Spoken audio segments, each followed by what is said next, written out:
Tu as un jardin avec une terre argileuse et tu ne sais pas quelle plante y installer pour qu'elle s'épanouisse, je te montre notre top 3. On commence par le laurier éteint et sa jolie floraison blanche qui est très mellifère, parfumée et qui devient des petites baies dont les oiseaux raffolent. Alors le laurier éteint, son gros avantage c'est qu'il est persistant et résistant au froid et c'est une plante qui est vraiment idéale pour les haies ou pour les massifs. Au niveau de l'exposition, ce sera plein soleil ou mi-ombre.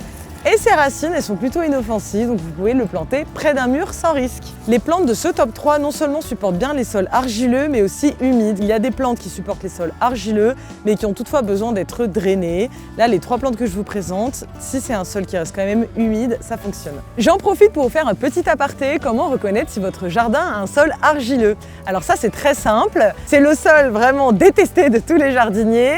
L'été, ça va être un sol très dur, très sec et qui va même craqueler. Et l'hiver, ça va être un sol qui va être en permanence, bien humide, bien collant. C'est l'idéal. Le forsythia et sa floraison spectaculaire jaune vif. Alors le gros atout de cette plante, c'est qu'il a une floraison précoce, donc qui va arriver dès le début du printemps et il demande très peu d'entretien. Là ici, il est en feuilles, ça vous permet de voir son beau feuillage, mais avant les feuilles, donc on a les fleurs. Son exposition préférée pour maximiser la floraison, c'est plein soleil. Et à taille adulte, il ira jusqu'à 2,5 m de hauteur. Quant à ses racines, elles sont inoffensives. Vous pouvez le mettre près d'un mur, près d'une terrasse, sans problème. Et le meilleur pour la fin, cette brindille rouge. Alors, pas de panique. Au printemps et à l'été, cette plante, elle est magnifique. C'est un Cornus alba, donc un cornouiller blanc. Il fait des fleurs blanches qui sont super jolies. Et celui-ci résiste jusqu'à moins 35 degrés.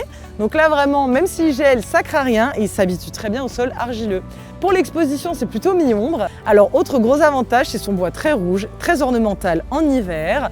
Son feuillage, quant à lui, caduque, passe du vert en été jusqu'au rouge orangé à l'automne, puis tombe.